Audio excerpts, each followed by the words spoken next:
morning. Welcome to IG's early morning call. It's Thursday, 28th of September. Coming up in today's show, we're monitoring the yen weakness and asking the question, is intervention just around the corner as we approach 150 to the dollar? Maybe not. This time around, circumstances are very different.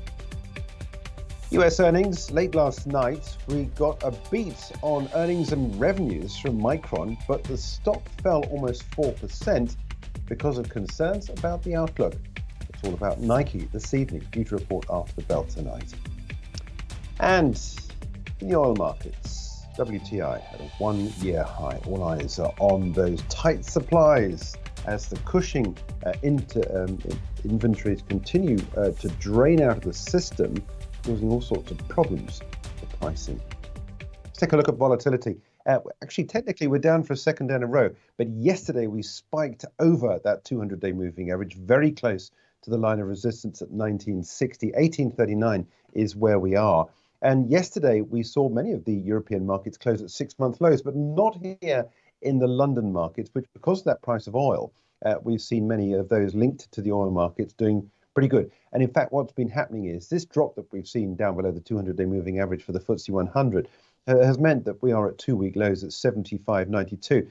A little bit of buying at the moment. I just want to quickly switch on to the 30-minute chart and bring in this vertical dotted line to yesterday's close at 4:30 yesterday afternoon. You can see we are higher than we were at the cash close last night. So this market is expecting a small gain at the start of today's session. But back to the daily chart to work out where the trade is. This is a little bit of a trend beginning to develop. It's a question as to finding where we are in terms of the likely areas of support. Drawing a fib on here from the lows that we had there to the highs, you can see that we are not too far away from the 75.13 level of support. 75.92 is where we are, and that might give a little bit of support for a good price then to go long. In today's session, interestingly, we've seen the MACD move down below the signal line, which is something I was talking about yesterday. That can be evidenced by this little red box here and the crossover that's appeared overnight on the 24-hour market. So looking frail, but we are looking for small gains on the London markets at the start of today's session. But yesterday, we saw a spike down to levels not seen on the German DAX since the 28th of March. But in fact, in the 24-hour markets yesterday, we did actually get a gain after losses on the cash session yesterday. So markets did find a little bit of support later on into the evening, and we're building on that at the moment at 15,249. Let's look at what's happening as well on the French markets, where we see a continuation of the pressures being brought to bear, similar to those on the German markets. Concerns about the outlook and the evidence coming through on economic data continue to worry many around the European markets. But there has, like the German session, been a gain in the 24-hour markets yesterday, and we're looking for a small gain at the start today at 70.75 on the French CAC 40. Let's take a look at what's been happening overnight in the Asia-Pacific markets, where we're seeing these markets close out the trading day. And broadly speaking, it's a day of losses. We see small losses in the Australian markets. Nikkei 225 down 1.35%. As I'll follow up in just a minute, this business about the intervention is beginning to skew markets in Japan. A lot of traders hanging around the peripheries, waiting for word from the authorities. But in fact, it may not actually come this time. We'll have to see. Hang Seng Stock Index down over 1% when last looked. That market continuing to trade on the session today. Let's take a look at what's been happening on the Wall Street close as of last night's ending of the trading day, where we saw a mixed session overall. We saw gains in some of those growth stocks, the Nasdaq up almost 0.25%. Dow Industrials, though, ending with losses on the trading day in yesterday's session. Let's take a look at what's been happening with the US tech markets first of all, the US Tech 100 to begin with, just to show you what's been happening with that drop yesterday.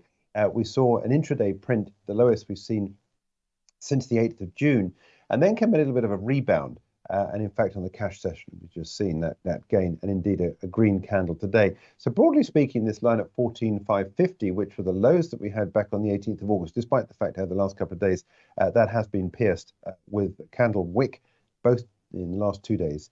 We've seen a little bit of recovery. Is this going to act as support? It's very difficult to work out yet as to whether or not that's going to be satisfactory support at 14,550.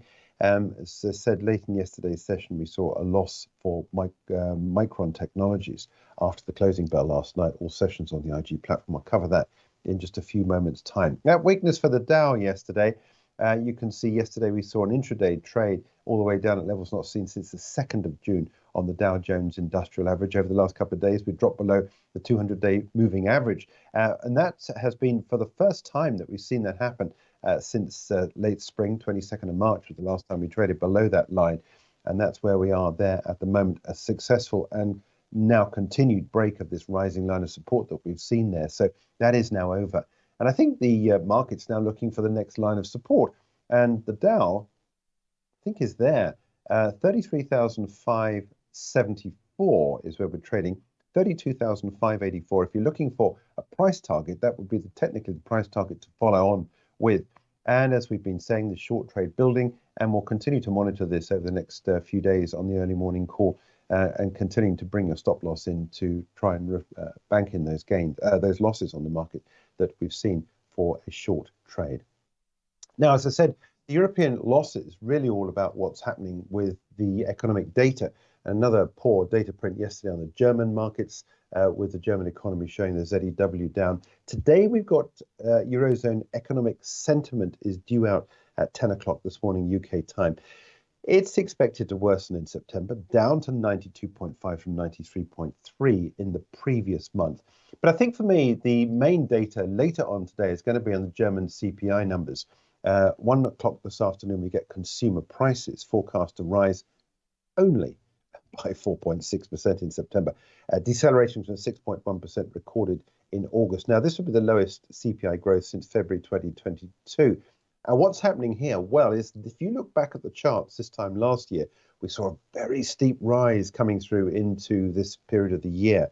And when you get those year-on-year comparisons, you get a pullback. And that's exactly what we're getting. So we are expecting a pullback. When you see the numbers come through, don't think that inflation is over. It's not. It's just that the comparisons for this time last year mean we do end up getting a favorable number. But I think the bottom line is the fact that these prices are still expanding. We as the consumer, and we're talking here about the German consumer particularly, but we as consumers continue to pay higher prices. The fact that the prices are slowing, the price rises are slowing, is of some benefit.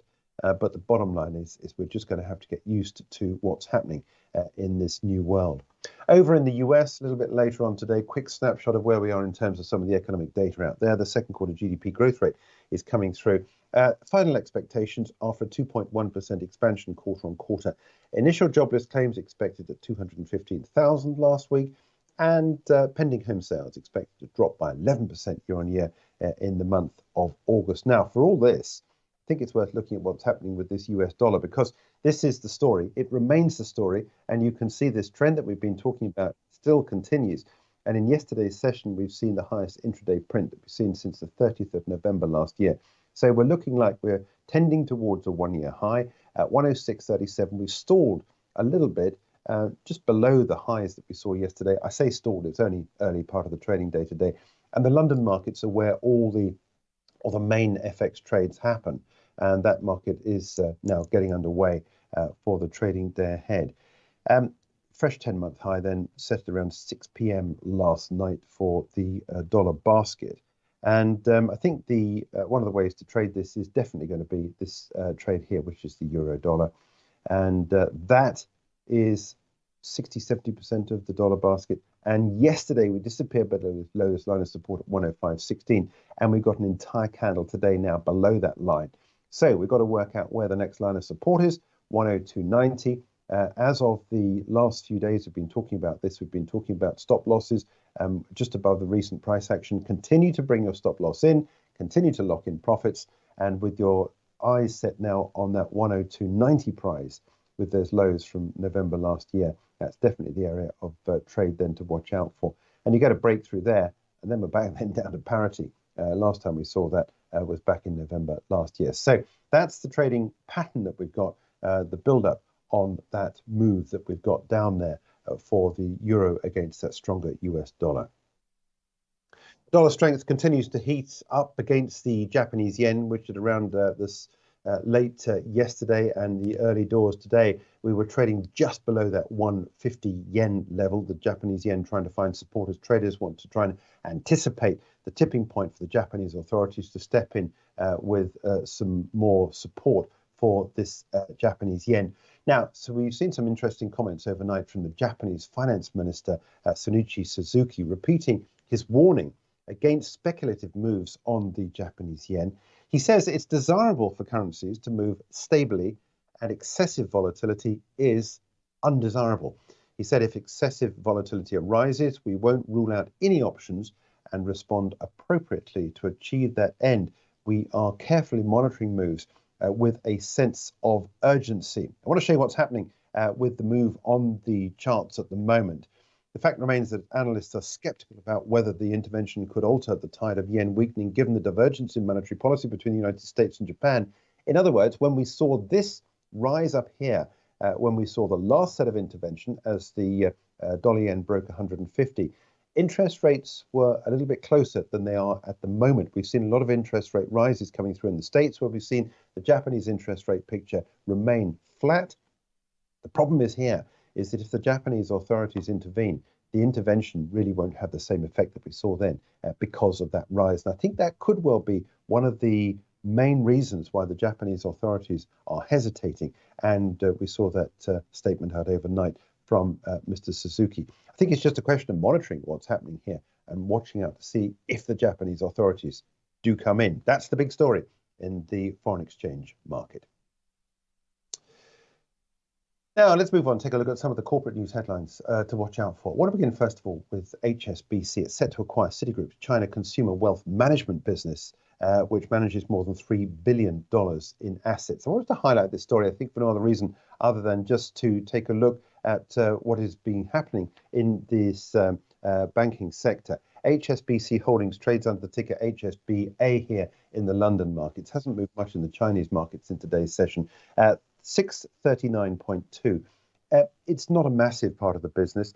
Reuters is quoting two sources with knowledge of the matter and says it's a major boost to the London-based bank's business in China, albeit small in the grand scheme of things. The transaction, the financial details of which are not immediately known, will also see Asia-focused HSBC taking over a few hundred of Citi's China-based staff. So watching the start of today's session on the London markets for HSBC.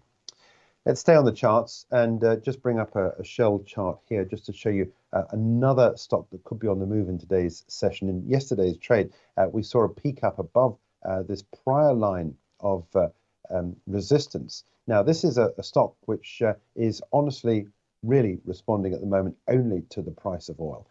Yesterday, we saw the highest print that we've seen in this since the 26th of July.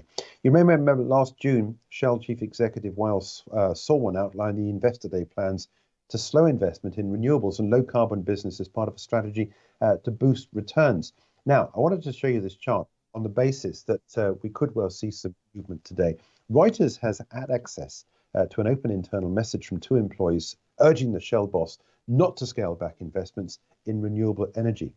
This is what was said. For a long time, it's been Shell's ambitions to be a leader in the energy transition. It is the reason we work here, said the letter, which was addressed to Sawan and the Shell Executive Committee. The recent announcements at and after the Capital Markets Day deeply concern us, according to this statement. We can only hope that the optics of the CMD announcements are deceiving us and that Shell continues its path as a leader in the energy transition. The letter received more than 80,000 views and 1,000 likes and sparked a long exchange of comments on the open platform. This might see a response in the trading day today for Shell's chart. Now, let's move on. Take a look at one other stock I think it's worth looking at this morning. The pub group, Mitchells and Butlers, has come out with a full year trading statement this morning. And to be honest with you, things looking pretty good. The good results for the company around this idea that they've seen strong trading is continued through the fourth quarter, bringing year-to-date like-for-like sales growth to 9.1%, with total sales growth now 10.5%. Like-for-like sales in the fourth quarter increasing by 9.7%, supported by what it says was sustained growth in both food and drink volumes and reflecting an increasing outperformance against the market. I like the look and shape of these. In the last couple of days or so, we've seen a drop in the shares of Mitchells and Butlers and indeed closing below the 100-period moving average yesterday. Now, this is an opportunity potentially, I think, for trading on the upside. I'm going to go long on this at the start of the day's trade. I'm going to put my stop below this line of support down here at around about 209 pence level. 214 is where we're opening this morning. I'd be looking for distance, potentially trying to meet some of this gap up here that we've seen. Let's take that up there to that level to get us an idea as to potentially where we could well see the ceiling in any particular move on this stock. So we're opening at 214, stop down here at 209, and 239 is to be a price target. That is quite a long way, and that would be a tremendous return on any long position. But as I said, I quite like the look and shape of these results. Just bearing in mind this tradable opportunity here, I think one of the other headlines is the cost headwinds are abating and remain at the bottom end of the range previously identified. So again, this is more evidence potentially that inflation is beginning to slow down, something that the pub industry and the consumers are really going to celebrate. So potentially a possible rise in the stock of Mitchells and Butlers at the start of today's trade. Micron Technology reported earnings after the closing bell last night. It's an all-session stock on the IG platform. It fell in extended trading after forecasting poor outlook, but in fact came through with some really good numbers, or relatively speaking, for the earnings when they were released. Let's take a look at the figures. It did report a loss for the fourth quarter of 107 per share, but that beat analysts' expectations of a loss of 118. Revenue stood at 4.01 billion compared with estimates of 3.89 billion.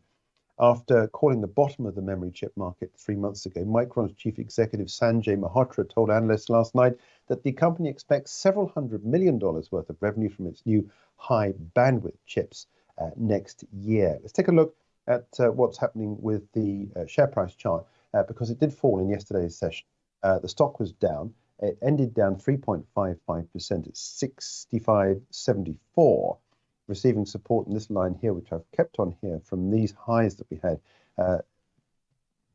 last January this year, and the previous November at 64.45. This stock will open at 9 o'clock this morning when trade gets underway. Micron is currently working with NVIDIA to qualify its newest high bandwidth memory chips for use in NVIDIA's computing chip set. The pressure's on Micron to deliver as investors count on AI to weather a slow recovery in other markets that have been seen. The company expects its gross margins to become positive again in the second half of its fiscal 2024.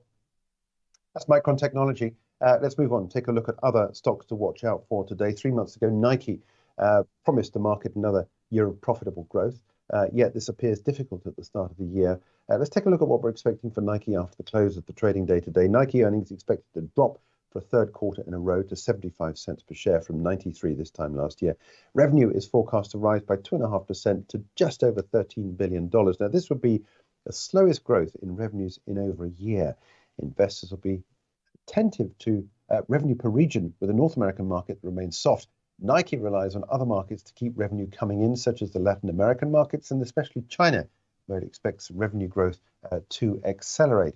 One look at what's happening with the Nike chart, you can see the direction of travel, closing down all sessions last night at 89.64. This will open at 9 o'clock this morning UK time, and you can trade this after the closing bell tonight, and the company comes through with earnings. Let's look at another share price chart I want to follow up on. This is a rise last night of 18% for Peloton. Now, we haven't seen a rise in that sort of size for a long while. In fact, at one point yesterday, it was up over 30%. The home exercise business shares soaring after we saw the company join forces with clothing company Lululemon. The two announced a 5-year partnership that will bring Peloton's content to Lululemon's exercise app. Lululemon, in turn, will become Peloton's primary athletic clothing partner and select a number of Peloton's instructors, and a selected number of Peloton's instructors will become ambassadors for the brand. Not entirely sure why it deserves this sort of up rating, but if you look at the longer term chart, that's what 15% looks like, or 18% looks like in the grand scheme of things, with Peloton having lost so much of its value since those highs that we had in the middle of the lockdowns when everybody seemed to want Peloton cycles.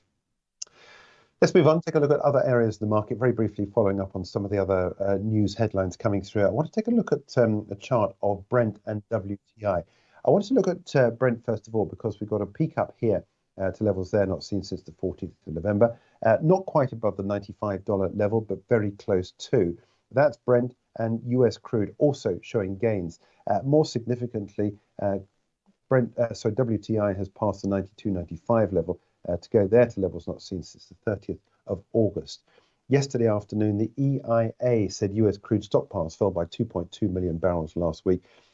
Crude stocks at the Cushing storage hub fell by 943,000 barrels to just under 22 million, the lowest since July 2022. Stockpiles at Cushing have been falling closer to historic low levels due to the strong refining and export demand. Now, this is prompting concerns about the quality of the remaining oil at the hub, because as the further on down the storage vessel you get, the more sludgy it becomes, the more difficult it is to allocate this to usable sources.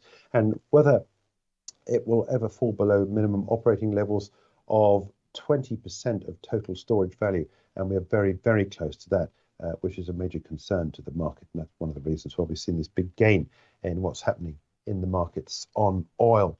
Let's take a look at what's happening with spot gold. Yesterday, it crashed below recent support at 1884 with a big candle, very strong candle, picking up on the downside today. This price target I was talking about yesterday at 1863, very much in evidence. You get a candle close below there. You're then on the way down to 1804, which were the lows, down at the 28th of February levels. So that is a big loss of value in gold, mainly as a result of that rise in the price of the dollar. Yesterday, we saw a very close trade to the 8,000 level for copper. Copper is off yesterday's lows, but nonetheless, the downward pressure continuing. Currently trading at 8,100. 8,000 is my price target, and that would take us then down to lows on the 26th of May. That's about it. That's a quick wrap up of some of the trading as we enter the European trading day today. Certainly watch out for Shell at the start today as we look into the response to that. Those opinions about whether or not Shell ought to be moving away from some of those green targets. That's certainly one of the stocks to watch. Also, HSBC as it expands out into the Chinese markets. That's it. We'll be back at 10:30 with Charting the Markets on this midweek trading, Thursday trading session, I should say, the 28th of September.